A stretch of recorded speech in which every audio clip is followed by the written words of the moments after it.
औज़ुबिल्लाहिमिनश्शैतानिर्रजीम बिस्मिल्लाहिर्रहमानिर्रहीम। Multan tax bar association की तरफ से तालीमी सिलसिले का आज बाकायदा आगाज़ करने के लिए मैं जनाब मोहम्मद शरीफ टर्की खेरा साहब फना secretary Multan high court bar को रिक्वेस्ट करूँगा कि वो तशरीफ़ लाएँ और तिलावत कुरान पाक से आज के इस सेशन का आगाज़ फरमाएँ।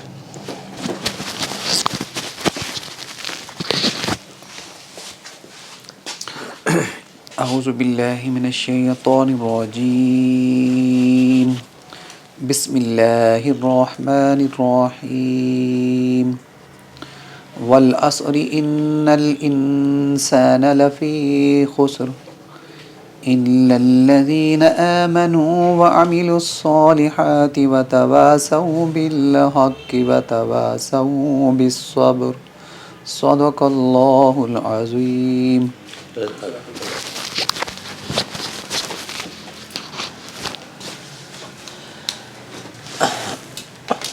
ये टैक्स का जो हमने सिलसिला शुरू किया है बेसिकली ये उन हमारे प्रोफेशनल लोगों के लिए है जो कॉमर्स का बैकग्राउंड नहीं रखते, तो उनको बड़ी मुश्किलात आती हैं अकाउंटिंग के लिहाज से। तो ये जो पहले 3 लेक्चर और आज इसको समअप करने के लिए हमने अकाउंटिंग साइकिल हमारे उस्ताद मोहतरम मोहम्मद रोनस गाजी साहब ने इस टॉपिक का इंतखाब किया है।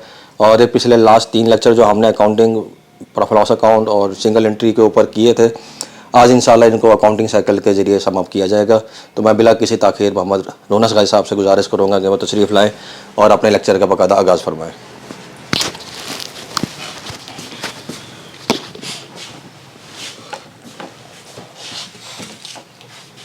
बिस्मिल्लाहिर्रहमानिर्रहीम। ये जो अकाउंटिंग साइकिल है, ये अकाउंटिंग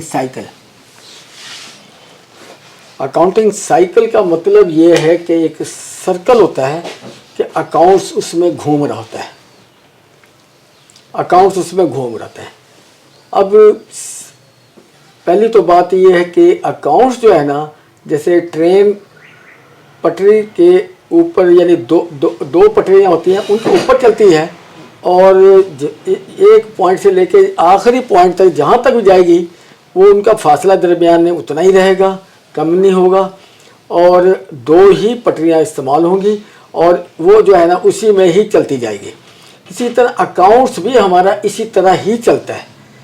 इसमें जो है ना ये एंट्री जो होती हैं डेबिट या क्रेडिट होती हैं, कोई चीज़ डेबिट होती है, कोई चीज़ क्रेडिट होती है।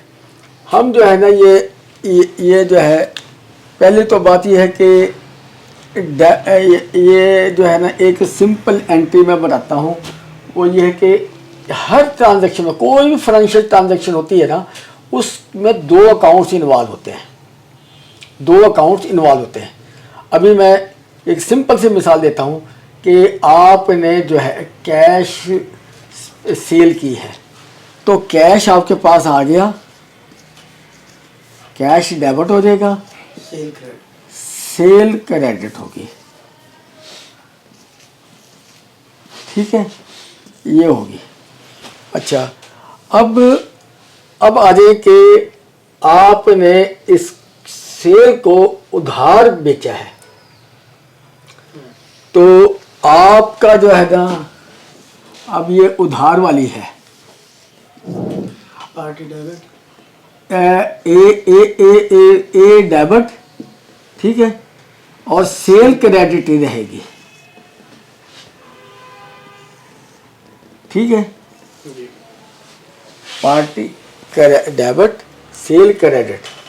अच्छा, अब बेसिक एंट्री है, आप जो है ना ये उधार दिया है ना, जब तक कैश नहीं आएगा ना, फर्ज क्या कैश आ जाता है इससे, तो cash debit party credit a credit, ठीक है।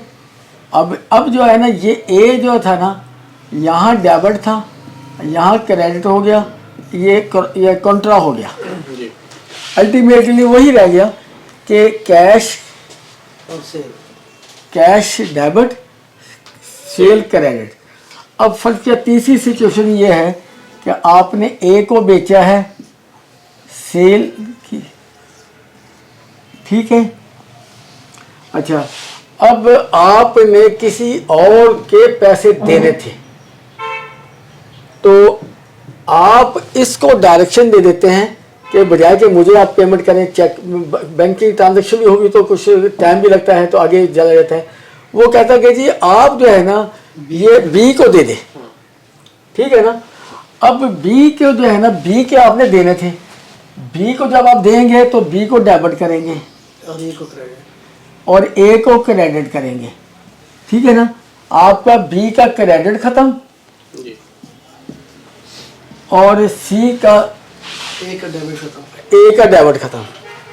अब फर्ज किया ये बंदा जो है ये सेल तो खड़ी है, सेल ने तो हमेशा रहना ही रहना है इसे। अब ये पार्टी यानी कि घूम रही है। अब फर्ज किया कि बी ने आपको इतला दी कि जो उसने मुझे जो चेक भेजा था वो डिसऑनर हो गया, ठीक है ना। अब आप सिर्फ ये करेंगे कि आपने ए को क्रेडिट कर दिया था ना जी सर। कि जी उससे पैसे आ गए, आप उसे डेबिट कर देंगे आप उसको डेबिट कर देंगे और बी को क्रेडिट। बी को क्रेडिट कर देंगे, ठीक है ना। अच्छा अब जो है ना फिर जो है ना ये जो है ना ये जो है ना ए और ये कॉन्ट्रा हो गए अल्टीमेटली। अच्छा बी से कॉन्ट्रा हो गया जी। अल्टीमेटली, फिर वही एंट्री रहेगी ए, यानी ओरिजिनल एंट्री पे आ गया। ए डेबिट है, ये पड़ा सेल क्रेडिट है। तो ये है यानी कि जब तक वो बेसिक ये मकसद पूरा नहीं होता, क्योंकि आपको तो कैश चाहिए, यहाँ कैश की बजाय बैंक में आ जाए तो बैंक भी यानी कि डेबिट हो सकता है। यानी कि ये एक ही चीज़ है, कैश या बैंक, जिस सूरत में भी आपके पास पैसे आते हैं। तो अब ये जो अकाउंटिंग साइकिल है इसका जो है ये आपने देखना है। जब ये करिए ज़रा सा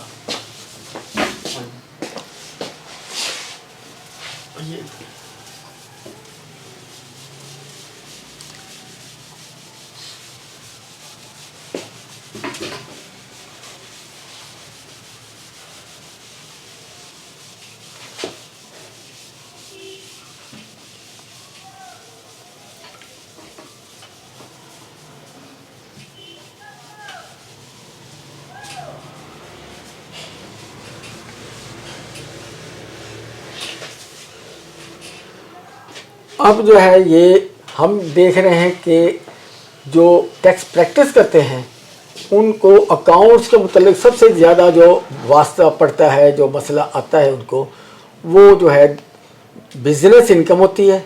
अकाउंट्स वही बनते हैं, सैलरी में तो नहीं बनते। अगर कोई मार्कअप आ गया उसका नहीं, रेंटल इनकम आ रही है उसके भी क्या, अगर तो लंबे चौड़ी स्टेट है तो फिर तो शायद अकाउंट्स मेंटेन करने पड़ जाए, वरना एक दो प्रॉपर्टी हैं तो वो तो आ रहे थे, उसमें तो अकाउंट्स मेंटेन करने की ज़रूरत नहीं होती। तो इसमें जो है ना ये है कि बिज़नेस में जो है अकाउंट्स मेंटेन करने होते हैं या अकाउंट्स बना के देने होते हैं। प्रॉफिट लॉस अकाउंट बैलेंस या यानी इंडिविजुअल वगैरह तो बैलेंस शीट तो इन्वॉल्व नहीं होती, इनकम स्टेटमेंट है। हाँ इनकम स्टेटमेंट तो होती है ना। और वो प्रॉफिट लॉस कह लो, इनकम स्टेटमेंट कह लो, एक ही चीज़ है। ये कुछ टर्मिनोलॉजी जो है, एक तो ब्रिटिश टर्मिनोलॉजी है, दूसरी है अमेरिकन टर्मिनोलॉजी। तो ये इसमें जाके जो है ना थोड़ा सा नामों का फ़र्क हो जाता है। तो और जो है हमारे ब्रिटिश में जो है ना वो चलता था कि टी अकाउंट बन जाता था, एक साइड में खर्चे आते थे पुराने ज़माने के, आपने अकाउंट देखे होंगे, और दूसरी साइड में ओपनिंग स्टॉक, यानी कि ये मैं मिसाल दे देता हूँ, ये trading and profit and loss account, ये वैसे पहले हो चुका है लेकिन थोड़ा सा रिकॉल कर दूँ ताकि। अच्छा अब यहाँ जो है ना सबसे पहले आपने ओपनिंग स्टॉक लिखना है, क्योंकि अब बिकेगा तो उसके अगेंस्ट कॉस्ट भी तो होनी चाहिए ना, ओपनिंग स्टॉक। अच्छा अब आ गया परचेजेस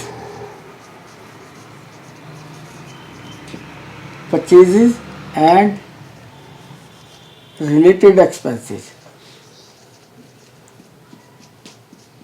यानी कि माल खरीद कर दुकान या गोदाम में लेकर आना।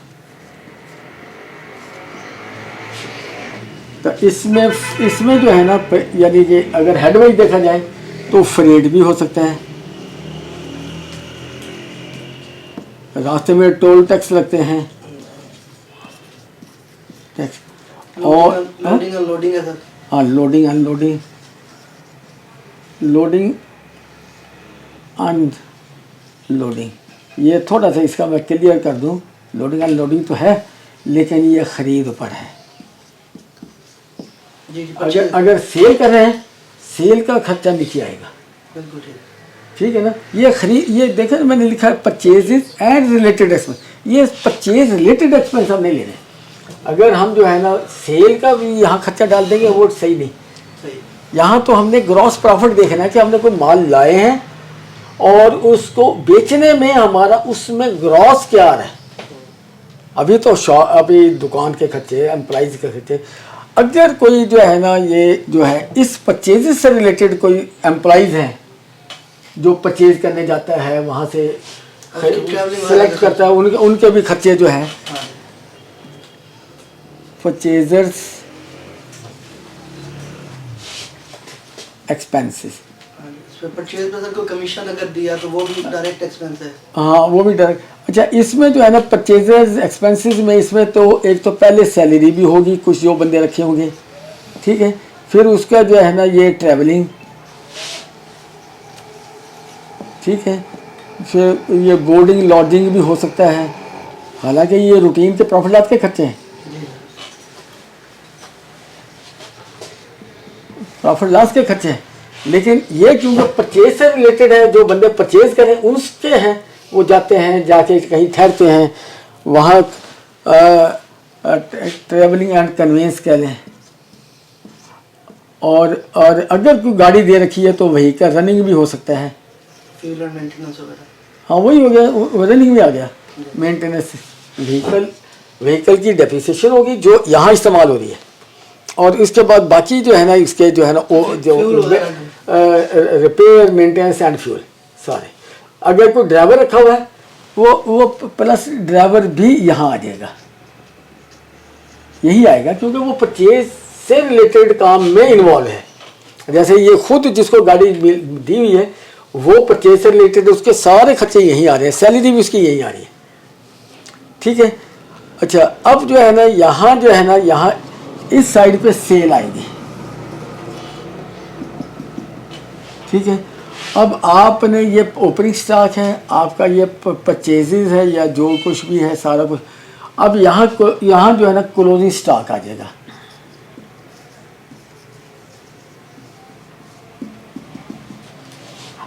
अब आप देखेंगे कि ये हमने बराबर करना है,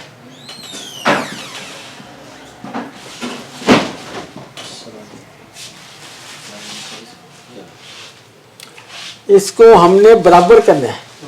ये सर सेल और क्लोज स्टॉक को बराबर करना है? नहीं, ये साइड और वो साइड अच्छा सर, नीचे जाके बराबर आएगी होगी।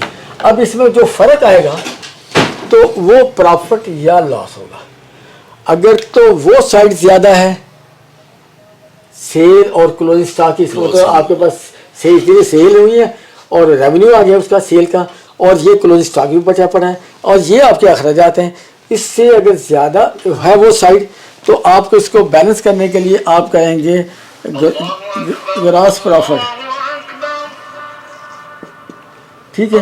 ये ग्रॉस प्रॉफिट, ये ग्रॉस प्रॉफिट जो है ना यहाँ से इधर ट्रांसफर हो जाएगा, GP transfer to profit loss account. ये ट्रेडिंग अकाउंट था, ये इसको वैसे बनता इकट्ठा ही है, लेकिन ये दो पोर्शन बन जाते हैं इसी में। ये ट्रेडिंग अकाउंट था।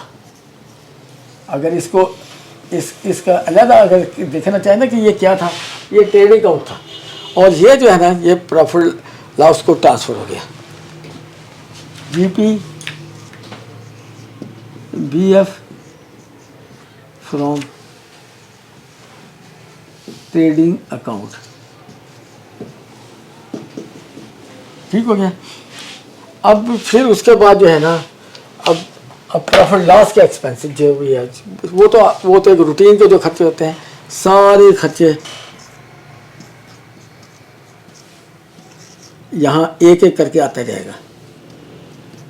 सैलरी भी हो सकती है, रेंट है, सैलरी है, सैलरी, रेंट और एंटरटेनमेंट, कन्वेंस, ट्रैवलिंग,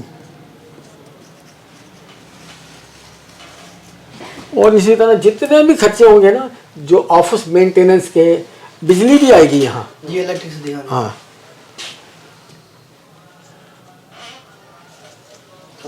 ड्राइवर भी इसी में आएगा सर? हाँ हाँ, जो खरीद के साथ रिलेटेड होगा ना, कोई जो खरीद हो रही है, परचेज से रिलेटेड जो वो होंगे, वो सारा वो खर्चा यहीं आ जाएगा ऊपर। इस्माइल आया हुआ ताजा जरूर से, वो सारा खर्चा इधर आएगा। इसके अलावा जो परचेज, सेल के भी आपके सेल स्टाफ भी हो सकता है, सेल के आपके यही चीजें जो है ना, उसको जो है ना इन्वॉल्व हो सकती हैं सेल में। हैं? सेल में भी यही इन्वॉल्व हो सकती हैं चीजें। हाँ, यही चीजें सेल सारी। जब जो सेल आएगी सर, उसमें नहीं, उसके खर्चे यहाँ आएंगे। अच्छा, वो अलग। आपने यहाँ ये सिर्फ ये देखना होता है कि आप इस चीज को खरीद के लाते हैं, लाने के बाद आप जितने का बिकता है, इसमें आपको उसमें क्या प्रॉफिट हुआ है। असल चीज वो होती है कि प्रॉफिटेबिलिटी क्या है। बाकी ये तो शॉप के खर्चे जो हैं, या एम्प्लॉइज के खर्चे, ये दफ्तर के खर्चे, ये तो आप कम खरीद करें या ज्यादा करें, तो ये कुछ ना कुछ स्टैंडर्ड खर्चे तो होने होते हैं। ये होता है डायरेक्ट उससे रिलेटेड, खरीद करेंगे, वो बेचेंगे माल, उसमें से क्लोज स्टॉक बच जाएगा, नहीं बिका तो ठीक है। इसी तरह ये जो ना, आपने उस चीज को खरीद के बेचने में वो क्या है, ताकि अपनी यानी कि ये कैसा क्या कहते हैं ना, अपनी प्लानिंग के लिए, क्या कहते हैं, अपना यानी कि मैनेजमेंट के लिए, यानी कि देखने के लिए कि भी हमें चीज़ खरीद के ही अगर बेच रहे हैं तो उसमें हमें क्या बच रहा है, उसमें हमें क्या बच रहा है। अगर चीज़ खरीद के उसी को ही बेच रहे हैं, डायरेक्ट ट्रेडिंग में जो भी आ रहा है ना सर, हाँ हाँ, वो इसमें आता है, यानी सेल और परचेज। जी जी। अच्छा, ये भी ओपनिंग स्टॉक भी परचेज का हिस्सा है, क्योंकि पिछले साल स्टॉक बच गया था, हमने यहाँ ले लिया ओपनिंग, ये भी खर्चे में आ गया। अगर ना होता तो ये परचेज हमारी ज़्यादा हो जानी थी, ठीक है। और इधर सेल है, अगर कोई ना बचता तो इसका मतलब सारा स्टॉक बिक गया, तो कोई स्टॉक नहीं आना था। अगर बच गया है तो ये हमारे लिए, ये भी एक किस्म का हमारा एसेट ही है, बिल्कुल सही। तो ये जो है, ये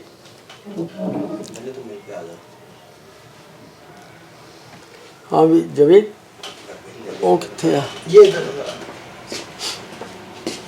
अच्छा, इसमें कोई मसला हो, कोई चीज़ हो, हाँ हाँ, क्योंकि इसमें कोई प्रॉब्लम या कोई चीज़ हो या कोई क्वेरी हो, कोई सिंपल है।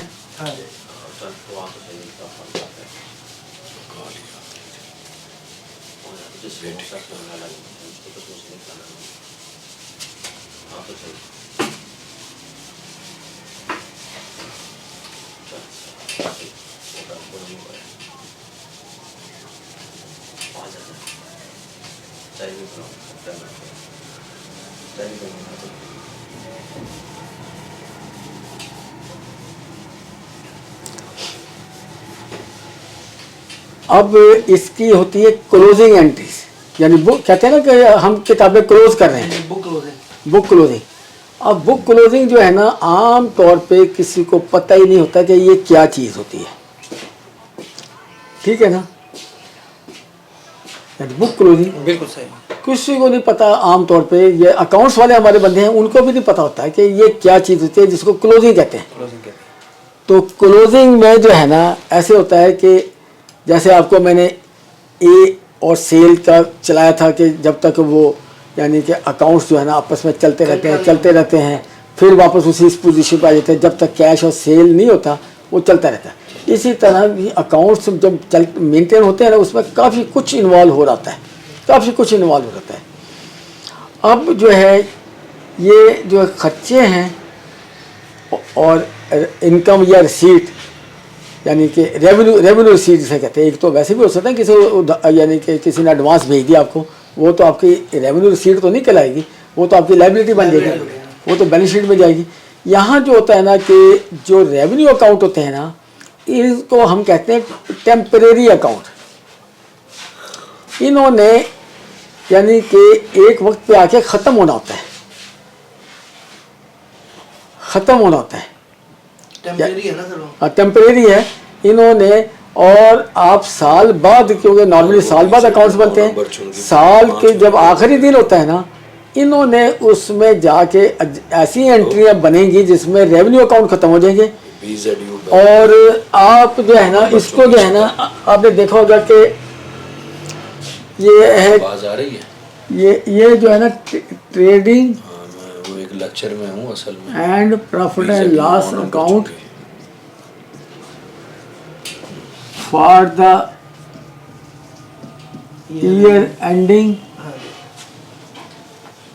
3/6/23।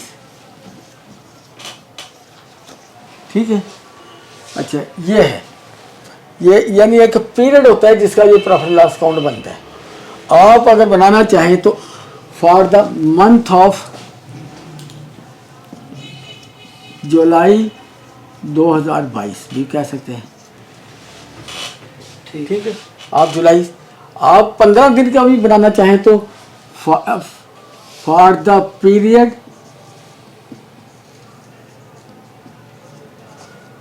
एक 7/2022 टू 15/7/22। ठीक है, ये जो है ना ये पीरियड बताया जाता है। अच्छा, अब जब बैलेंस शीट की बात आती है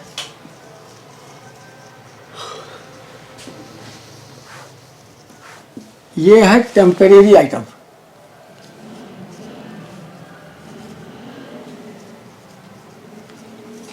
ठीक है, ये है परमानेंट। मिसाल के तौर पर आपने किसी से पैसे लेने हैं तो अच्छा अगर तो 3/6/23 का बना रहे हैं तो यहाँ जो है ना ये बैलेंस शीट जो होगी ना उसका लफ्ज़ लिखा है बैलेंस शीट एज एट एक डेट की होगी। यानी ये 3/6 के अकाउंट बना रहे हैं तो 3/6 की होगी, 3/6/23। या फिर अगर जुलाई की बना रहे हैं 31/7/22। और अगर 15 दिन की बना रहे हैं 15, यानी जिस वक्त के अकाउंट्स बनेंगे ना ये 15/7/22। यानी ये लफ्ज़ इम्पोर्टेंट है एज एट। एज एट का मतलब उस डेट तक नहीं, उस डेट तक नहीं, उस डेट की पोजीशन, सिर्फ डेट की पोजीशन। ये तो एक बैलेंस होता है। आज आप बैंक में आप आज का बैलेंस पूछेंगे तो वो आज का बैलेंस कराएगा ना, उससे पिछली ट्रांजैक्शन का तो उससे कोई ताल्लुक नहीं। जब आप बैलेंस बताएंगे आज कितना बैलेंस है आपके बैंक में, तो आप बैंक वाले से पूछते हैं, वो आज का बता देगा भी आज आपका ये बैलेंस पड़ा है। जी सर, वो आज तक का ही हो गया ना? आज तक का नहीं, आज का। आज तक से मुराद है पिछली सारी ट्रांजैक्शनों को या तो एक्सप्लेन करते हैं, ये आया था, वाला कह रहे हैं। यानी कि जिस डेट का ये बैलेंस शीट बन रही है ना, बैलेंस शीट में किसी से लेना या देना, इस डेट को जो लेना देना है ना, जो भी इनमें से रेलेवेंट डेट है, उस डेट का जो लेना देना है वो कहलाता है। समझिए उस डेट है, इसीलिए एज एट कहते हैं, एज एट कहते हैं। ठीक है, स्पेसिफिक डेट का। अब आ जाए कि ये जितने रेवेन्यू अकाउंट्स हैं ना, ये वाले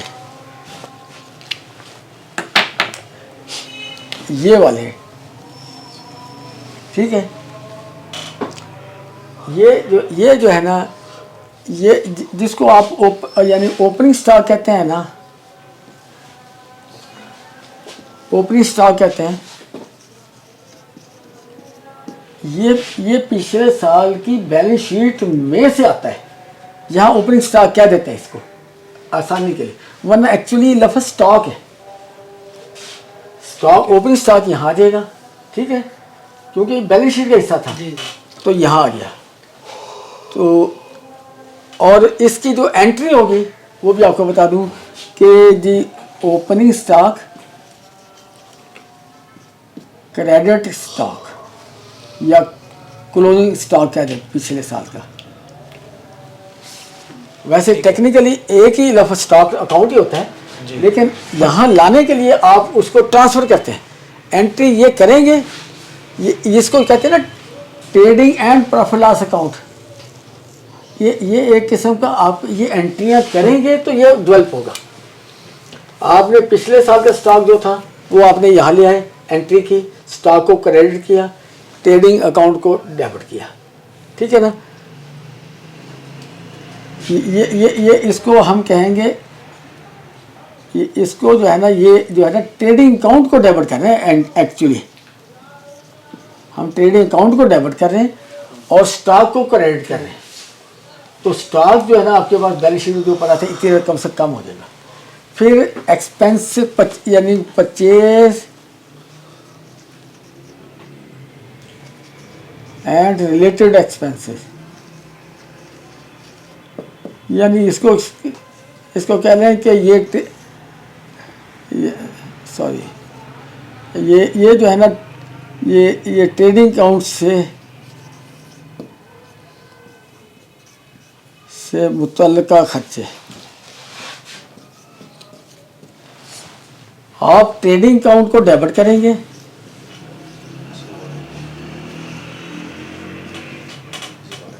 एक्सपेंस जो है हेड वाइज आपके पास वो डेबिट आ रहे होते हैं ना, आप इनको क्रेडिट करेंगे। ये ट्रेडिंग अकाउंट से मुतल्लिका जितने भी आइटम है सब क्लोज हो जाएंगे, क्योंकि वहाँ डेबिट पड़े थे ना, अब आपकी किताबों में वो बैलेंस खत्म हो गया, इस ट्रेडिंग अकाउंट में आ गए, ठीक है। इसी तरह सेल जो है, सेल आपके पास क्रेडिट होती है, ठीक है ना। आप सेल को डेबिट करेंगे, सेल वहाँ ख़त्म होगी, और ट्रेडिंग अकाउंट को जो है ना क्रेडिट करेंगे, ठीक है। अच्छा, अब स्टॉक को डेबिट करेंगे। अब स्टॉक आपका एसेट है, स्टॉक और ट्रेडिंग अकाउंट क्रेडिट। तो अब ये स्टॉक ट्रेडिंग अकाउंट में आ गया, ये क्रिएट हो गया, ये क्रिएट हुआ। अब ये बैलेंस शीट में आएगा, क्योंकि ये और पिछले साल वाला जो आ रहा था वो यहाँ जाके खत्म हो गई इस एंट्री से, और ये नया स्टॉक क्रिएट हो गया। अच्छा सर, इसमें जो सेल है ये आप कौन से अमाउंट को कंसीडर करेंगे? सेल जो आपकी सेल है, जो एक्चुअल सेल थी हमारी, जो सारे एक साइड पे हम लिख रहे थे trading profit and loss account में, वही सारी उसके इक्विवेलेंट आप ट्रेडिंग अकाउंट को क्रेडिट करेंगे? नहीं, आप इक्विवेलेंट अमाउंट ना कहें, आपने ये टेम्परेरी अकाउंट है आपका, ये रेवेन्यू अकाउंट जितने भी है इन्होंने क्लोज होना होता है, ठीक है। आप साल बाद नॉर्मली क्लोज करते हैं हम, कि किताबें क्लोज कर रहे हैं, तो सेल को जब तक डेबिट नहीं करेंगे तो वरना क्रेडिट में खड़ी है वो, इसको डेबिट करेंगे वो जीरो हो जाएगी, और इफेक्ट क्या आएगा बैलेंस सॉरी ये ट्रेडिंग अकाउंट की, यानी कि हम ट्रेडिंग अकाउंट यानी कि ये ट्रेडिंग अकाउंट क्रेडिट हो रहा है और सेल डेबिट हो रही है। वो तो कंट्रा करने के लिए सर हो गई ना, नहीं एंट्री होगी, और सेल की अमाउंट खत्म होगी किताबों में आपके, ठीक हो। जिस तरह इधर आपके ये एक्सपेंसेस थे सारे, आपने जब इसको ट्रेडिंग अकाउंट को डेबिट कर दिया और एक्सपेंस को क्रेडिट कर दिया, सारे एक्सपेंस अपने आप जीरो हो गए। इसी तरह ही सेल, इसको जब आप डेबिट कर देंगे और ट्रेडिंग अकाउंट को क्रेडिट कर देंगे तो सेल खत्म हो जाएगी, अब वो यहाँ आ गई, अब ट्रेडिंग अकाउंट में आ गई। अब इसका जो इफेक्ट जाएगा, पहले तो हमने यानी कि दड़ा सिस्टम नहीं है जो ये फॉर एग्जाम्पल जीपी है, हमने यहाँ ले गए थे, ठीक है ना, ये ऐसे ही किया था ना हमने, लेकिन ये ऐसे ही नहीं गया, क्योंकि ये अकाउंट है, ये आपकी किताबों में लेजर में ये आएगा अकाउंट, ये ट्रेडिंग अकाउंट बनेगा वहाँ, तो ऐसे उठा के नहीं ले जा सकते।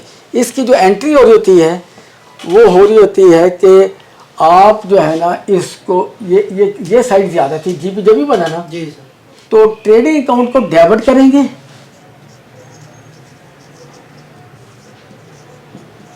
जीपी को क्रेडिट, नहीं जीपी नहीं, जीपी तो कुछ चीज़ ट्रेडिंग अकाउंट, नहीं प्रॉफिट लॉस अकाउंट, सॉरी, अच्छा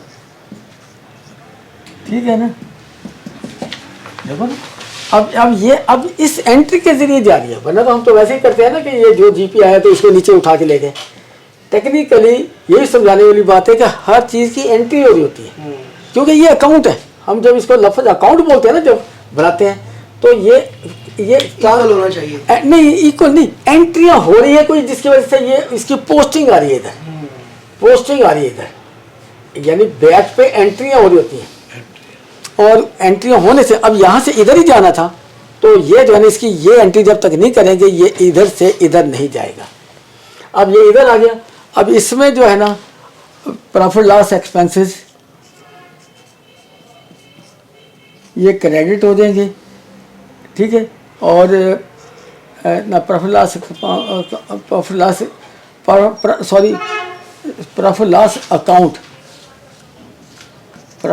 अकाउंट आपने डेबिट कर दिया, ठीक है। और प्रॉफिट लॉस एक्सपेंसेस क्रेडिट कर दिए। आपके ये प्रॉफिट लॉस के खर्चे सब खत्म हो गए, ठीक हो गया ना। और इधर जो है ना, आपकी कोई और इनकम है, फर्ज किया प्रॉफिट ऑन डेट,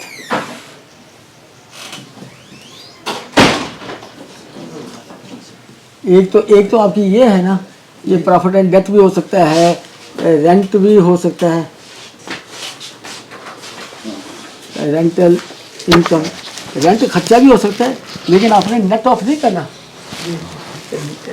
रेंट अगर आपका खर्चा भी है, उसको यहाँ दिखाना है ताकि पता चले कि आपको, वरना नेट ऑफ करते हैं तो खर्चा 10 लाख का आपका खर्चा है और 11 लाख की आपकी रिसीट है, तो अगर आप उसको नेट ऑफ कर देंगे ना, तो वो जो है ना 1 लाख आपकी इनकम आ जाएगी, जो कि दोनों साइड पे मिस रिप्रेजेंटेशन कर रही होगी। जो पढ़ेगा उसको कोई पता नहीं, समझ नहीं आएगा। तो जब आप लिखेंगे 10 लाख खर्चा, 11 लाख की रिसीट है, या जो भी है, इसी तरह ही जो है ना, एक मिसलिनियस इनकम होती है, कचरा कुचरा बिक गया या कुछ है वो भी दे रहा, ठीक है ना, वो इनकम में क्रेडिट में था, आपने जो है ना उसको डेबिट किया, तो प्रॉफिट लॉस को क्रेडिट कर दिया, क्योंकि ये हमारे ट्रेडिंग के आइटम नहीं है ये सारे, क्योंकि ट्रेडिंग हमारा वहाँ था, ये एक उसके हट के है, इसलिए हम इसको प्रॉफिट लॉस में ले रहे हैं चीज़ों को। मार्कअप भी यहीं आएगा, मिसलेनियस इनकम भी आएगी, रेंटल इनकम भी आएगी, और भी कोई इस तरह की इनकम है जो परचेज सेल से रिलेटेड नहीं है, वो यहीं आएगी, ठीक है।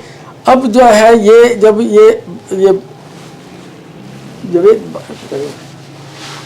ये सारा जो है ना ये बन जाएगा, ये तो सोल पूरा साफ करना, सारा कर दो, जल्दी जल्दी करेगा। अच्छा, ये जो है ना, जब ये बन जाएगा ना, जिस तरह हमने जीपी को ट्रांसफर किया था ना इधर, इसका नेट प्रॉफिट आएगा या नेट लॉस भी हो सकता है, वहाँ ग्रॉस लॉस भी हो सकता है। अगर ग्रॉस लॉस होता है तो उसने इधर आ जाना था, क्योंकि वो ये साइड जो है ये, यानी कि इसको प्रॉफिट लॉस को डेबिट करेंगे तो वहाँ का नुकसान इधर बर्डन में आ जाएगा, जैसे खर्चे आएंगे वो नुकसान भी इधर डेबिट साइड में ही आ जाएगा। अच्छा सर, ये जो एंट्रीज हैं अभी, ये बुक्स में हम किधर लेते हैं? ये बुक्स में आपने करनी होती है, आप इसको मैं बताता हूँ कि किताबें क्लोज जब होती है ना, तो आप अगले साल में कैरी फॉरवर्ड जो कर रहे होते हैं ना, वो सिर्फ बैलेंस शीट को कर रहे होते हैं, क्योंकि रेवेन्यू अकाउंट तो मैंने जैसे बताया ना खत्म हो गए। जो बैलेंस शीट में आपके आइटम्स आ रहे हैं, अगले साल के ओपनिंग बैलेंसेज आपने उनके लिखने हैं, रेवेन्यू अकाउंट एक भी नहीं आएगा, क्योंकि वो सारे रेवेन्यू अकाउंट आपने खत्म कर दिए। तो मैं समझने के लिए जरा इस तरह से पूछता हूँ, अब जैसे फर्स्ट एंटरटेनमेंट का एक अकाउंट है सर, वो हम डेबिट किए जा रहे थे अपने साल में, फर्ज किया 10 लाख का डेबिट हो गया। अब आपके बकौल इस तरह से जब हम प्रॉफिट एंड लॉस की एंट्री को खत्म करने के लिए इसकी जो ना उस खर्चे को, यानी वो टेम्परेरी आइटम था ना, ये रेवेन्यू के जितने भी अकाउंट्स होते हैं वो टेम्परेरी होते हैं, उसको हमने क्लोजिंग के वक्त जब हम क्लोजिंग करते हैं उनको सबको वाइंड अप कर देना था। अगले साल में ले जाने का फायदा क्या, हमने तो देखना था इस साल का में क्या प्रॉफिट है, उसने वो रिजल्ट बता दिया, रिजल्ट ये बनाएंगे तो उसको पता चल जाएगा रिजल्ट क्या है। वही सर ना, वहाँ पे जब डेबिट हम करते आ रहे थे साल एंड पे, हम फिर उसके ये क्लोजिंग के लिए ये एंट्री करेंगे क्रेडिट की, वो फिर नहीं क्लोजिंग की अकेला नहीं, आप प्रॉफिट एंड लॉस की आपने अपना जीपी भी देखना कि मेरा जीपी क्या बना और नेट प्रॉफिट क्या बना। ये बनाने के लिए आपने सारे रेवेन्यू अकाउंट्स को क्लोज कर देना है, मर्ज हो गए वो, क्लोज करना, क्लोज, ठीक है। क्योंकि एक नया अकाउंट बन जाएगा ट्रेडिंग अकाउंट, ट्रेडिंग अकाउंट में, और ट्रेडिंग के मुताबिक सारे खर्चे जो है वो क्रेडिट हो जाएंगे, ट्रेडिंग अकाउंट डेबिट हो जाएगा, इसकी डेबिट साइड में आ जाएगा, ठीक है। इसी तरह ही जो सेल है, वो सेल जो है ना वो डेबिट हो जाएगी, ट्रेडिंग अकाउंट क्रेडिट हो जाएगा। इसका नेट इफेक्ट आएगा क्लोजिंग स्टॉक की एक नई एंट्री बनेगी, पिछले साल का क्लोजिंग स्टॉक यहाँ आ जाएगा, उसको भी एंट्री यही होगी कि ट्रेडिंग अकाउंट डेबिट और स्टॉक क्रेडिट। स्टॉक जब आप क्रेडिट करेंगे समझे आपका पिछले साल का स्टॉक किताबों में ख़त्म, ऐसे हो गया ना, किताबों में आपका पिछले साल का स्टॉक ख़त्म हो गया। अब आपका स्टॉक का अकाउंट जो है ना उसमें ज़ीरो बैलेंस है जब आपने ये एंट्री कर दी। फिर उसके बाद जो है ना जब आप इसको जो है ये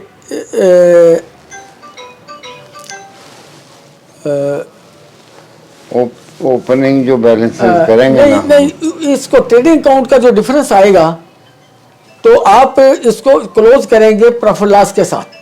अगर तो प्रॉफिट आया है तो प्रॉफिट जो है ना इस साइड पे होगा, वो साइड ज़्यादा होगी, तो प्रॉफिट लॉस अकाउंट जो है ना इसको जो है ना आप ट्रेडिंग अकाउंट को डेबिट करेंगे तो वो साइड से बराबर हो जाएगा, क्योंकि वो साइड ज़्यादा थी ना। तो यानी कि एंट्री जो बनेगी वो यही बनेगी कि इधर जो है ना आप जो हम तो उठा के ले जाते हैं ना, उठा के नीचे ले जाते हैं, ये ट्रेडिंग अकाउंट का जीपी है जी, ये नीचे ले गए, लेकिन एक्चुअली आपकी एक एंट्री हो रही होती है जिसको जिससे जो है ना ये आपका जो है ना ये जो जीपी आया है ना, एक्चुअली ये जीपी नहीं होता, टेक्निकल लफ्ज़ जीपी नहीं है। जीपी तो हम अपनी आसानी के लिए करते हैं, एक्चुअली ये ट्रेडिंग अकाउंट का क्रेडिट बैलेंस है, क्रेडिट बैलेंस है। अब क्रेडिट बैलेंस को डेबिट करेंगे, आप ट्रेडिंग अकाउंट को डेबिट कर देंगे उसी अमाउंट से जितना उधर है, तो आपका ये साइड दोनों साइडें बराबर हो जाएंगी। समझो कि ट्रेडिंग अकाउंट भी आपका क्लोज हो गया, आपका ट्रेडिंग अकाउंट क्लोज हो गया। अब आप जो है ना इसको डेबिट करेंगे और प्रॉफिट लॉस को क्रेडिट करेंगे। ये एक अलग लेजर अकाउंट है। आप किताबों में जैसे हर चीज़ का एक अकाउंट मेंटेन करते हैं, इस तरह ये भी एक आपका अकाउंट मेंटेन हो रहा है। तो वो जो है ना आपने जब आप प्रॉफिट लॉस को क्रेडिट करेंगे और ट्रेडिंग अकाउंट को डेबिट करेंगे, इसकी यहाँ एंट्री आ जाएगी, उसकी उस साइड पे पोस्टिंग आ जाएगी। ठीक हो गया? ठीक ये सर हमने कर नहीं लिया था प्रॉफिट एंड लॉस? नहीं किया था, अच्छा, लेकिन एक आज अकाउंटिंग साइकिल करा रहे हैं, तो जिसमें थोड़ा सा ये कुछ नए दोस्त भी थे, तो मैंने जरा थोड़ा उस दिन इसको मैंने इतना एलेबोरेट नहीं किया था, किया तो था, लेकिन जरा आज थोड़ा सा एलेबोरेट कर रहा हूँ ताकि इनको पता चले ये चीज़ होगा। ये वैसे हम कर चुके हैं पहले। हाँ, अच्छा, अब जो है ना अब प्रॉफिट लॉस का जो आखिर में कोई ना कोई या तो क्रेडिट साइड ज़्यादा होगी या डेबिट होगी। क्रेडिट साइड ज़्यादा होगी वो नेट प्रॉफिट कहलाएगा। ठीक है, सारे अकाउंट एडजस्ट हो गए ना जी, जो बैलेंस आएगा प्रॉफिट आएगा, तो वो सारा उसमें पिछला जो खत्म हो जाएगा, या लॉस प्रॉफिट जो आया ना इसको भी खत्म करना हमने, लॉस होगा, इसको भी खत्म करना है हमने। प्रॉफिट जो आ रहा है ना, वैसे क्रेडिट साइड ज्यादा है और ये साइड कम है, उधर का ज्यादा है, तो इसको भी डेबिट, इसको हम डेबिट करेंगे, प्रॉफिट लॉस अकाउंट डेबिट, और जो है प्रोप्राइटर का अकाउंट क्रेडिट कर देंगे, उसके अकाउंट में जमा हो जाएगा जाके।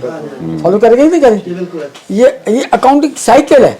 देखो, जब तक आप एंट्री नहीं करेंगे, और फैक्चुअली हो भी यही होता है, लेकिन हमें लॉजिक का नहीं पता होता कि ये क्यों ऐसे हो रहा है। हम जो कैपिटल अकाउंट में उसके जमा कर देते हैं, ये प्रॉफिट है, समझ। अगर पार्टनरशिप है तो वो डिवाइड होकर चला जाएगा, ठीक है ना।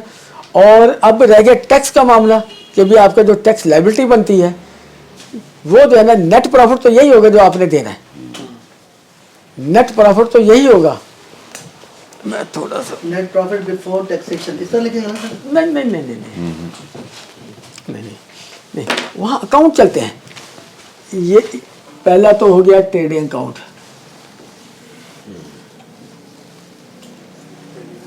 ठीक है, यहाँ हो गया। अब आ गया प्रॉफिट लॉस अकाउंट, ये तो आप समझ चुके हैं। अच्छा, अब प्रॉफिट लॉस अकाउंट का भी ये जो है ना, यहाँ ये क्लोज हो गया। अगर मैन्युफैक्चरिंग है तो फिर ऊपर मैन्युफैक्चरिंग से शुरू करें, तो वो भी यहाँ इनको समझाया था पिछले में।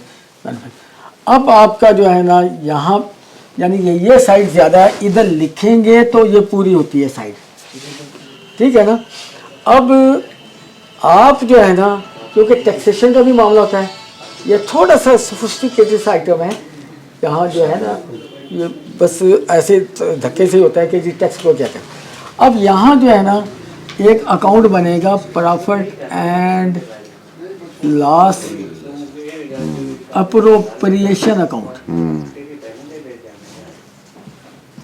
बस वो है, असल में एक्चुअली एक लेक्चर में हूँ सर, मैं ठहर के कॉल कर। अच्छा, अब जो है ना फर्क क्या, ग्रॉस प्रॉफिट है आपका। ग्रॉस प्रॉफिट जो है ना इसको ट्रांसफ़र करने के लिए एंट्री जो करनी पड़ेगी, आप करेंगे प्रॉफिट लॉस, इसको प्रॉफिट लॉस अकाउंट डेबिट करेंगे, डेबिट, और जो है ग्रॉस प्रॉफिट क्रेडिट, हैं ग्रॉस प्रॉफिट को करेंगे क्रेडिट। नहीं ग्रॉस प्रॉफिट एक हमने अपनी आसानी के टर्म में एक्चुअली अकाउंट इन्वॉल्व हो रहे हैं। ये ट्रेडिंग का अकाउंट है। हाँ नहीं वो ट्रेडिंग तो ऊपर आ गई। नेट प्रॉफिट कहते हैं, वो हमारी अपनी आसानी के लिए लफ्ज़ हमें इस तरह कर रखे हैं, उसका अकाउंट से कोई ताल्लुक नहीं। अकाउंट से तो कोई अकाउंट होगा, ट्रेडिंग का तो गुड्स से ताल्लुक है, जो गुड्स आपने अच्छा, profit loss मैन्युफैक्चर की है और या credit खरीदी करेंगे। है, उसको बेचा है फिर आगे। प्रॉफिट से लॉस अप्रोप्रिएशन अकाउंट,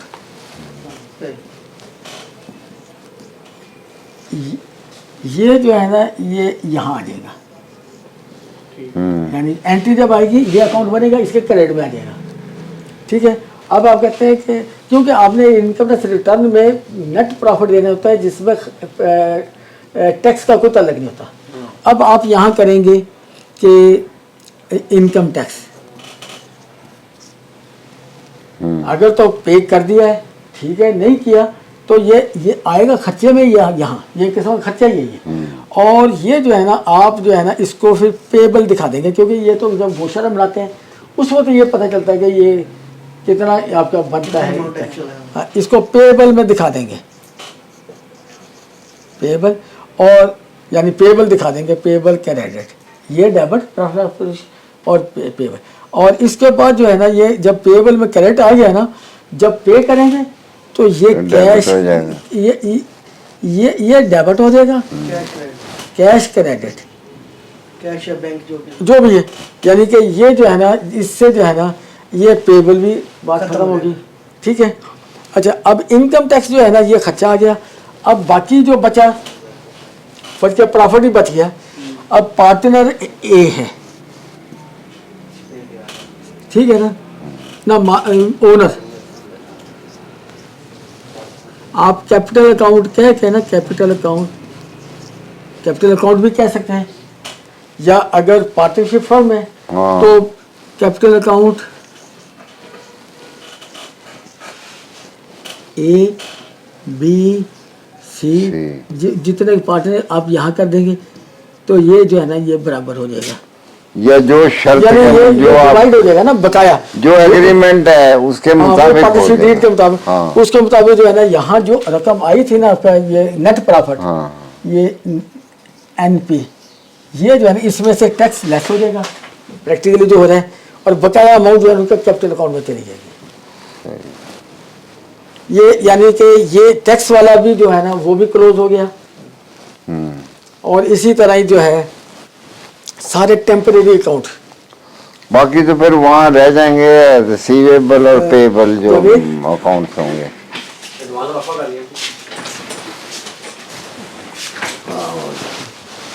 चलो नमाज पढ़ लेते हैं, 4:15 जमात है। हाँ,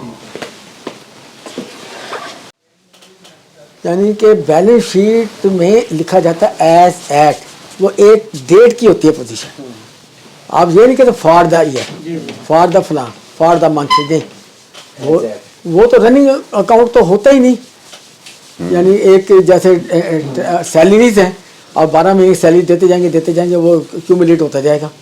यहाँ तो कभी पैसे आ गए चले गए पार्टियों से, कोई एसेट खरीद लिया, कोई बेच दिया, कोई फलां कर लिया, ये कर लिया। अब आप यहाँ एक डेट की पोजीशन बताएंगे, ये आपका बैलेंस है उस अकाउंट का, बैलेंस शीट।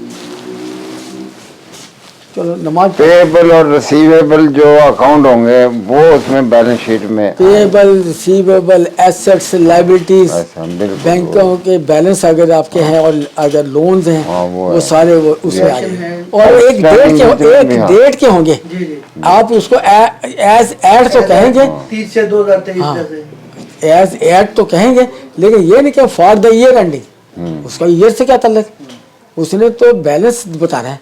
बिल्कुल सही। ठीक है। अब जो है ना क्या है? ये जो होते हैं ना, और जी आप कई हो गए लेक्चर, आप अब आए हैं। बस मुझे इतला मिली। अच्छा अच्छा। और ठीक है आप ये जो बैलेंस शीट होती है ना, इसका एज एट 6 से 2023, ठीक है ना। ये सर जरूरी है कि साल के एंड पे बने, ये बीच में भी बना सकते हैं? आप जिस मर्जी डेट की बना हाँ, जब लें, मर्जी। उस डेट की पोजीशन में। अच्छा, फिर इसको जो है ना सादा लफ्जों में, बैलेंस शीट का मतलब जो है ना आम लफ्जों में इसे कहते हैं sheet of balances,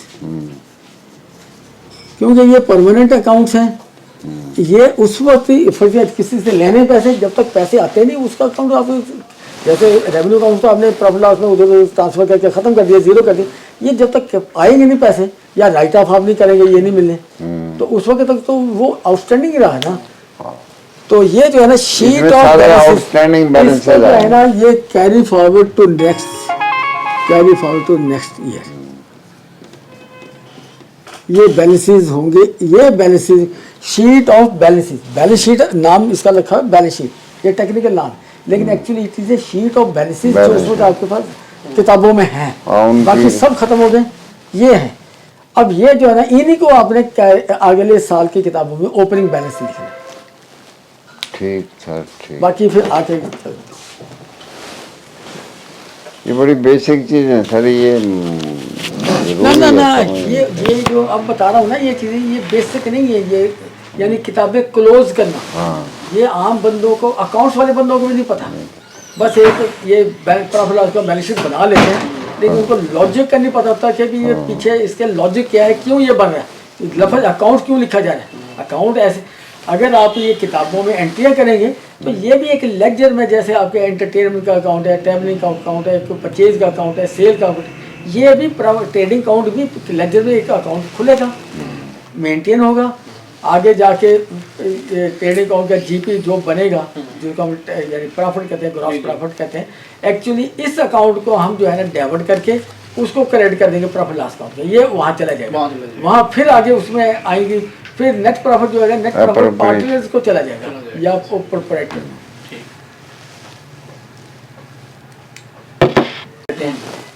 e commerce तो वैसे आसानी से बना लेते हैं, लेकिन उनको लॉजिक का नहीं पता होता है, ये क्यों बढ़ रहा है, इसको अकाउंट क्यों कहा जा रहा है,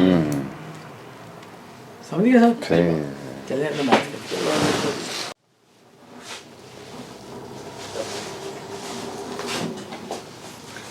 अच्छा, ये तो बैलेंस शीट के मुतालिक बात हो रही थी। अच्छा, अब मैं आपको अकाउंटिंग साइकिल के मुतालिक ही इसको बैलेंस शीट को मैं बताता हूँ कि ये कैसे यानी अकाउंट्स डेवलप होते हैं, अकाउंट्स कैसे डेवलप होते हैं। तो हर ट्रांजैक्शन में 2 अकाउंट इन्वॉल्व होते हैं। अच्छा, अब फर्क क्या, एक नया बिजनेसमैन है, नया कारोबार शुरू कर रहा है, वो कोई 10 लाख कैश देता है। अब जो है ये उसके कैपिटल में चले जाएगा 10 लाख, ठीक है, यानी इस साइड में, यानी कि इस बिजनेस की लायबिलिटी है, ये बिजनेस की लायबिलिटी है, 10 लाख बिजनेस ने उसको देना है, और उसके पास क्या आ जाएगा, कैश 10 लाख, कैश या बैंक, वही फिर मैं कैश ही कहता हूँ, अच्छा, अब इस 10 लाख में से वो जो है ना 5 लाख जो है ना बैंक में जमा करा देता है, बैंक में 5 लाख आ गया, ठीक है। अब ये जो है ना ये बकाया 5 लाख रह गया, ऐसे ही है ना, ठीक है। अब वो कोई मशीनरी मंगवाता है, मशीनरी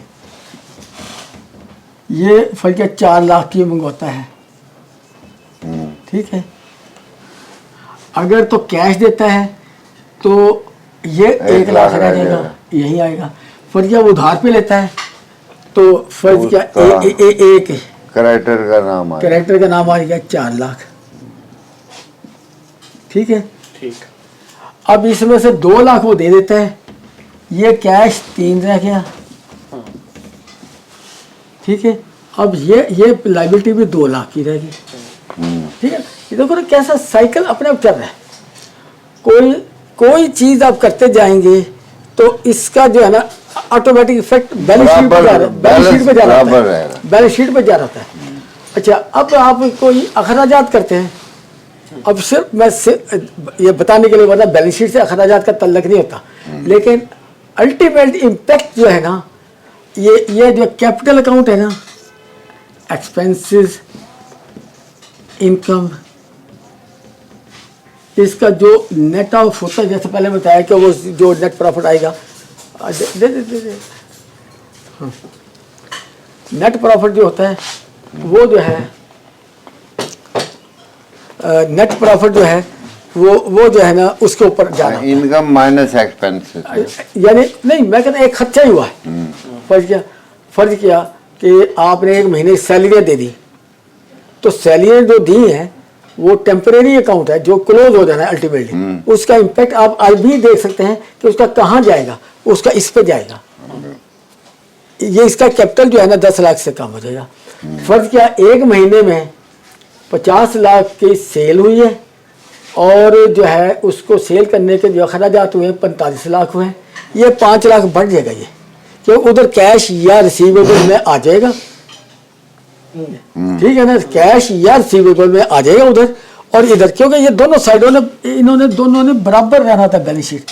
कभी नहीं हुआ कि ये बराबर ना हो, ये ऑटोमेटिकली ये बैलेंस शीट बराबर चल रही होती है।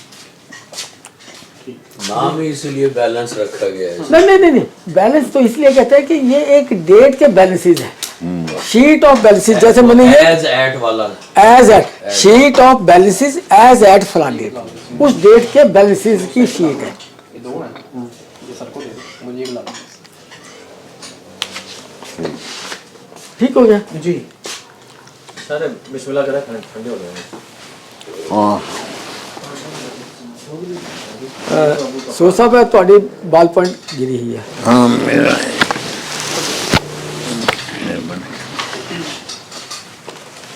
जावेद ऐसा कर। अच्छा, अब मैं आपको एक और चीज़ बताता हूँ।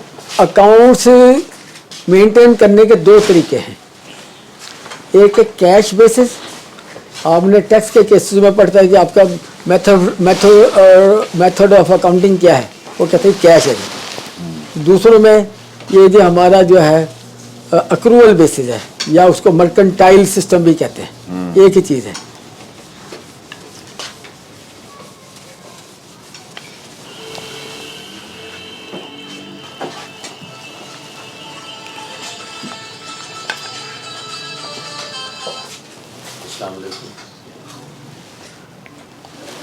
I will call you later. Actually.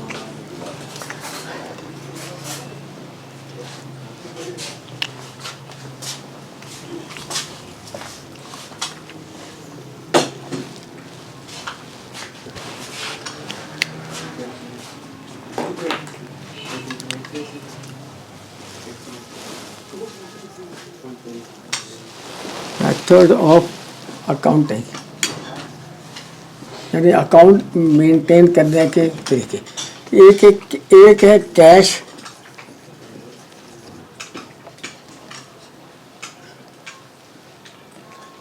ये जब भी कोई खर्चा हुआ, आमदनी हुई, रिकॉर्ड कर लेना।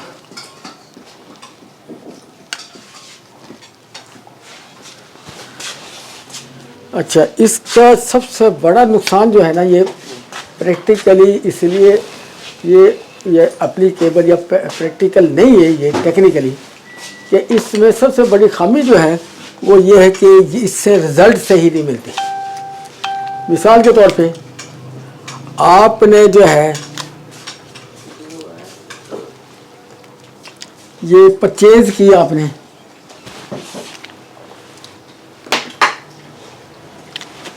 परचेज की ये 50 लाख की, ठीक है। अब कैश सिस्टम में ये खर्चा आ गया, अब ये आमदनी है। अब आमदनी इस इधर सेल आएगी, सेल आपने फर्ज किया 20 लाख की है, बाकी आपके पास स्टॉक पड़ा है, स्टॉक यहाँ काउंट फॉर नहीं होगा। यहाँ आपका अगर प्रॉफिट लॉस बनाया जाएगा ये 30 लाख नुकसान होगा, फिर जाके ये 50-50 से बराबर होगी। समझे? इसी तरह ही जो है ना, यानी कि आपने अगर जो है उधार पे माल लिया है, उधार ये लिया है, ये 50 लाख ही लिया है, लेकिन इधर नहीं आएगा ये, क्योंकि आपने कैश तो पे ही नहीं किया, ठीक है, यहाँ नहीं आएगा। और फर्क क्या, ये सेल 30 लाख, ये 20 लाख की सेल हो गई है, तो ये 20 लाख जो है ना, ये आपका जो है ना, ये सेल अगर हो गई है तो ये सारा का सारा प्रॉफिट हो जाएगा। जो यानी कि ये कोई यानी लॉजिकल रिजल्ट नहीं दे रहा है, लॉजिकल रिजल्ट नहीं दे रहा है, इसीलिए ये अप्लाई नहीं होता नॉर्मली। लेकिन एक सिस्टम है, इसके तहत भी लोग अकाउंट मेंटेन करते हैं, लेकिन इसको फिर जब प्रॉफिट लॉस अकाउंट बनाते हैं ना, इसको तोड़ फोड़ करना पड़ता है। स्टॉक कितना बचा हुआ है, ओपनिंग कितना था आपके पास, वो डालेंगे, फिर जाके परचेजेज डालेंगे, जितने आपने परचेजेज की है इसमें उसी पे ही कन्वर्ट करेंगे तो ये प्रॉफिट लॉस अकाउंट बनेगा, वरना ये प्रॉफिट लॉस नहीं देगा रिजल्ट। समझिए? अच्छा, जवेद इन्हें साफ करें। अच्छा, दूसरा मर्केंटाइल सिस्टम है। मर्केंटाइल सिस्टम जो है उसमें जो है ना, यानी कि एक पीरियड होता है, उस पीरियड से रिलेटेड कोई भी अखराजात, कोई भी इनकम आई है, यानी अक्रूवल बेसिस, इसीलिए कहते हैं वो अक्कर हो गई है, लेकिन फर्ज नहीं मिली आपको, इवन देन आप रिकॉर्ड करेंगे, रिसीवेबल में डाल देंगे। और कोई एक्सपेंस आपका हो गया है तो उसको पेबल में डाल देंगे, ठीक है ना, उसको पेबल डालेंगे, लेकिन एक्सपेंस नोट करेंगे। आप एक ख़ास पीरियड का, जैसे 1 जुलाई से लेके अगले 30 जून तक का ये पीरियड आपका है, इस पीरियड से रिलेटेड कोई भी इनकम है, इस पीरियड से रिलेटेड वो डालेंगे। फर्ज के आखिरी महीने में आपका बिजली के बिल नहीं आए, टेलीफोन के बिल नहीं आए, सैलरी भी अगले महीने और देते हैं जाके, तो वो खर्चा तो आया कोई नहीं, लेकिन आप वो खर्चा अकाउंट फॉर कर लेंगे और पेबल में डाल देंगे। अकाउंट नहीं, ये तो है ना जी गवर्नमेंट का जुलाई टू जून, नहीं, गवर्नमेंट जनवरी से दिसंबर भी तो होता है। मेरी बात सुन लें, बात ये है कि गवर्नमेंट का नहीं है ये हमारा भी है। हाँ, वो तो जाहिर है हमारा, क्योंकि जब यानी कि ये 30 जून गवर्नमेंट ने जो है ना income year for tax purpose prescribe भी किया था, 2005 में उन्होंने किया था कि आप 30 जून रखेंगे। उससे पहले जो है ना जिनिंग फैक्ट्रियाँ और ऑयल मिल और राइस मिल, इनका क्लोजिंग 31/8 होती थी, टेक्सटाइल 30/9 होती थी, और इसके अलावा बैंक और इंश्योरेंस कंपनियां, मुदारबा कंपनियां, कुछ और अदारे वो 31 दिसंबर होते थे। कुछ अदारे ऐसे होते थे, यानी हमारे पाकिस्तान के हिसाब से बहुत थोड़े अदारे होते थे, जैसे सर्विस प्रोवाइडर हो गया, ये कोई और हो गया, इस तरह का, वो 30 जून रखते थे। सही है, ठीक है। अब गवर्नमेंट ने ये प्रेस्क्राइब कर रखे थे कि जी जिनिंग का, राइस का, ये गवर्नमेंट ने प्रेस्क्राइब किए थे। अब वो कैसे फिर अगर वो 30 जून रखेंगे तो 31/8 के कैसे अकाउंट बना के देंगे, कि उन्होंने तो देने रिजल्ट 31/8 तक के हैं। और दूसरी बात है, लिमिटेड कंपनियां, जो बड़ी बड़ी कंपनियां, उन्होंने ऑडिटेड अकाउंट लाजमी देने होते हैं। अब वो जो है ना 30 जून तक का, तो उनका अगर उन्होंने 30 जून रखा, यानी कि 31/8 रखा हुआ है, तो वो 30 जून के उन्होंने रिटर्न में देने हैं। तो वो जो 30 जून जो है ना, वो कभी भी वो ना ऑडिट करवा सकेंगे, ना 30 जून तक के अकाउंट्स मेंटेन कर, फिर पिछले 3 महीने के पिछले को अलग तोड़ेंगे, उनको फिर लाएंगे और फिर ऑडिट भी कराना पड़ेगा। एक अपने साल का जो वो 30 जून रखा हुआ ऑडिट, दूसरा 31/8 तक का 2 महीने इस साल के और ऐड करेंगे। पिछले 2 महीने जो है वो निकालेंगे उसमें से, यानी जून तक के अकाउंट्स आप बनाएंगे ना, जुलाई से जून, उसमें से 2 महीने निकालेंगे, जब भी 31/8 से 31/8 बनेंगे। अप्रैल तक रखेंगे।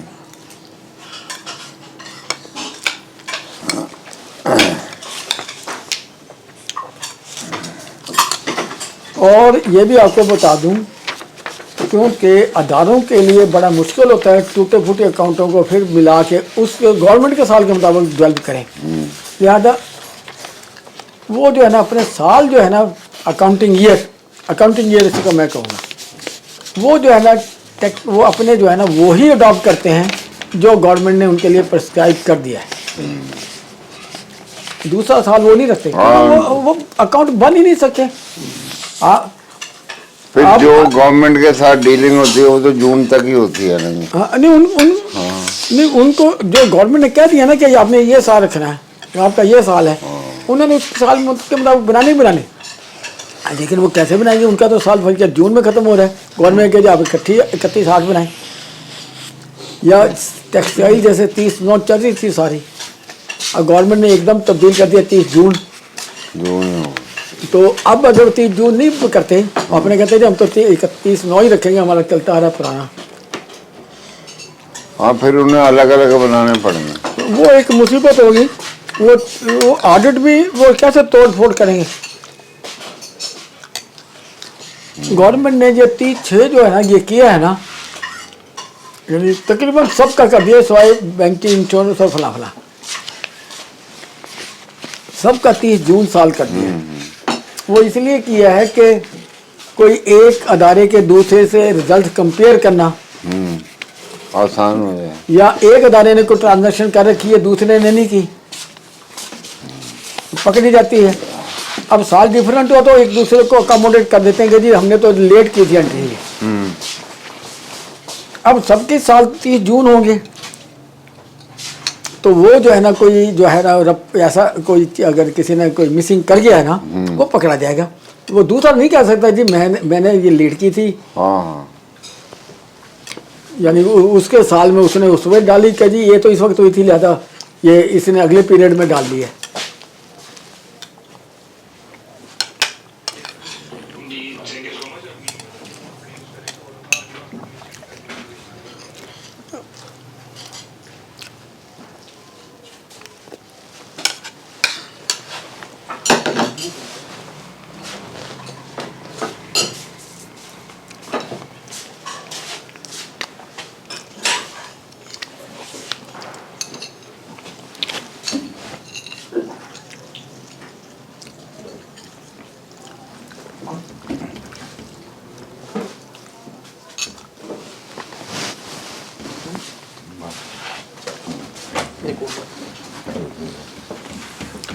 अब ये मर्केंटाइल सिस्टम ऑफ अकाउंटिंग, इसको दूसरा नाम जो है ना अक्रूवल,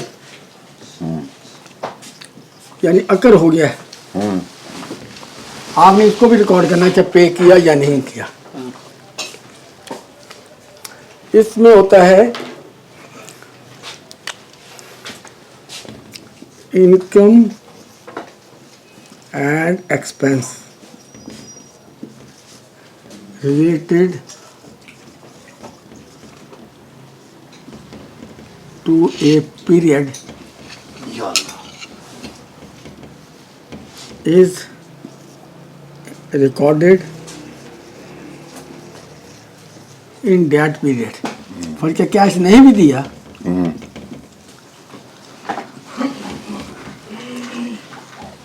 अच्छा, अब ऐसे है कि फर्क बिल बिजली है, टेलीफोन है, सैलरी है, और क्या रेंट भी देना है, रेंट अगले महीने की, रेंट तो एडवांस ही देते हैं, रेंट कम होता है।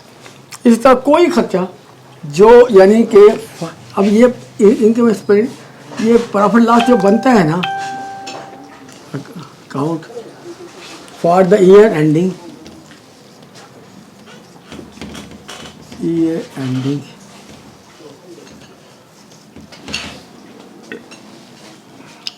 31/6/23। अब आपने जो प्रॉफिट लॉस अकाउंट बनाना है ना, इस पीरियड का बनाना है। अब मैं चंद मिसालें दूंगा कि फर्क यही है। आखिरी महीने पेड इन जुलाई 23, ठीक है। ये सारे जो है, ये सारे जो है ना आइटम, या और भी जो भी होंगे, ये एक्सपेंस के तौर पे लिखे जाएंगे, एंट्री होगी, और इसको जो है ना पेएबल में आप कहेंगे, आपकी एक लायबिलिटी बन जाएगी ये। एक्सपेंस डेबिट और एक्सपेंस पेबल क्रेडिट। ठीक है, ठीक है। अब एक और मिसाल है। फर्ज किया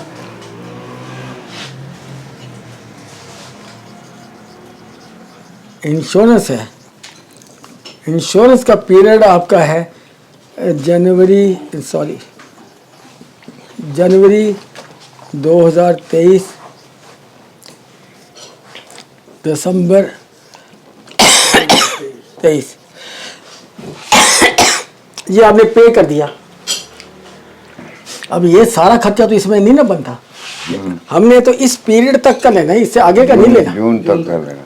तो इसको अकाउंट फॉर करने के लिए हम ये करेंगे कि ये जो है ना इंश्योरेंस को क्रेडिट करेंगे, ये खर्चा कम हो जाएगा। ऐसे ही है ना, पहले डेबिट था ना, और यहाँ करेंगे प्रीपेड इंश्योरेंस। ये बैलेंस शीट में आ जाएगा, ये एसेट के तौर पे। और ये इंश्योरेंस जो है ना, जितनी ये आधी इंश्योरेंस जो है ना, ये एंट्री होने से यहाँ आधी लगेगी, आधी अगले साल में चली जाएगी। इसी तरह अगले साल में ये आधे साल की पीछे से आ गई है, तो ये प्रीपेड के तौर पे, ये प्रीपेड अगले साल में इंश्योरेंस एक्सपेंस डेबिट हो जाएगा, अगले साल में प्रीपेड क्रेडिट हो जाएगा। फिर उसके बाद क्लोजिंग में फिर यही एंट्री बन जाएगी। ठीक है कि नहीं? ठीक है। और इसका जो फायदा है ना सबसे बड़ा, वो ये है कि किसी पीरियड में, यानी कि जिसे कहते हैं most accurate system of accounting, कि आप प्रॉफिट लॉस अकाउंट बनाना चाहते हैं, अपनी प्लानिंग करना चाहते हैं, आप इसके मुताबिक अकाउंट्स बनाएंगे ना, आपको कोई कन्फ्यूजन नहीं होगा। अगर आप कैश बेसिस पे करेंगे तो वो पेमेंट कर दिया तो वो आपका खर्चा आ गया, अगर सेल कर दी है, रिसीट नहीं हुई, तो इस साल में आपके वो यानी कि इनकम ही कोई नहीं। और अगर अगले साल में आई है, अगले साल में आपने बेचा भी फर्ज किया, कुछ भी नहीं, तो वो इनकम बन जाएगी सारी की सारी, और परचेज पिछले साल में रहेगी। ठीक है ना?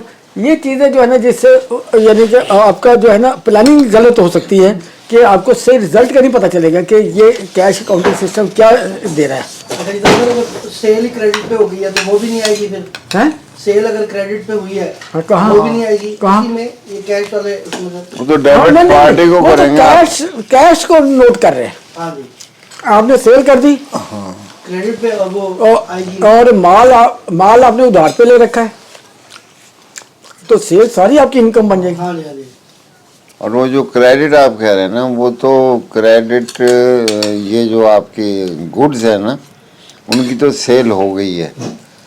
डेबिट करेंगे उसको पार्टी को जिसको आपने दिया उधार। जी जी, वो तो सर बिल्कुल उसमें नहीं, लेकिन नहीं, कैश सिस्टम ऑफ अकाउंटिंग की बात कर रहे हैं। हाँ, वहाँ जो है ना, कैश आ गया तो रिकॉर्ड होगा, वरना हाँ, नहीं। कैश जाएगा तो रिकॉर्ड होगा तो नहीं। हाँ, वो दोनों सूरतों में ना सर, परचेज की है अगर वो भी उधार पे तो वो भी नहीं आएगी, सेल की है उधार पे वो भी नहीं आएगी। और उसका उस साल का रिजल्ट जीरो होगा। जी जी, गुड्स अकाउंट तो बनेगा ना उसका। ना कुछ भी नहीं नहीं बनेगा। नहीं, मुझे नहीं, जब तक कैश में नहीं होगा। कैश की अलग नहीं, वो कहते हैं उधार पे ही माल लिया, उधार पे दे दिया, उधर से क्लोजिंग आ गई। आप जो रिजल्ट अकाउंट बनाएंगे वो उसमें ना परचेज आएगी ना सेल आएगी। ऐसे ही है कि आपने कुछ किया, कुछ नहीं, मैं कहीं से इन्फॉर्मेशन आपने ये खरीदा था, कहाँ गया, आप कहेंगे हमने पेमेंट नहीं की, पेमेंट पे हम रिकॉर्ड कर दें, कौन मानेगा?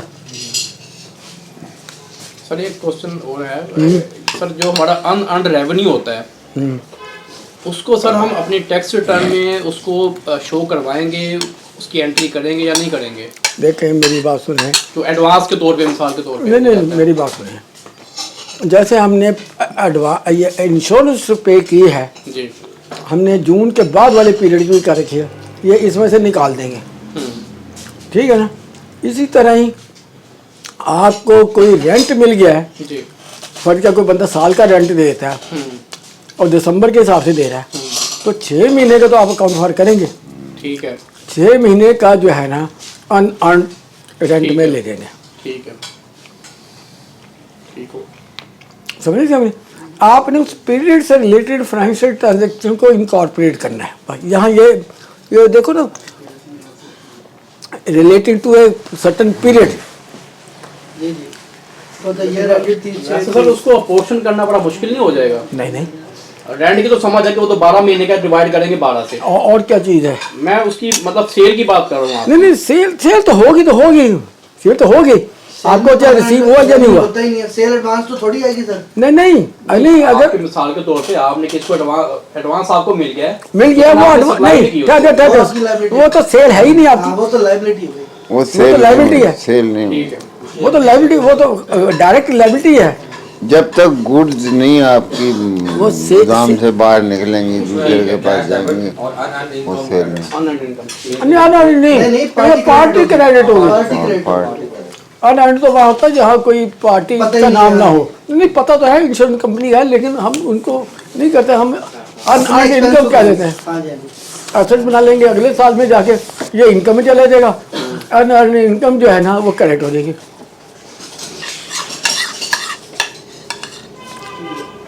और कोई चीज़?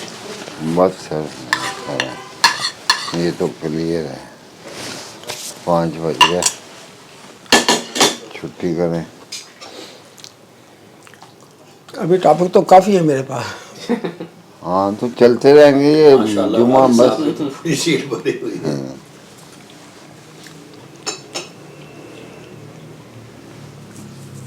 बाकी फिर अगले हफ्ते थोड़ा सा करके अगला टॉपिक से कर ठीक है। ये जो चीज़ें मैं आपको बता रहा हूँ ना, ये मैंने सन 1968 में पढ़ी हुई हैं।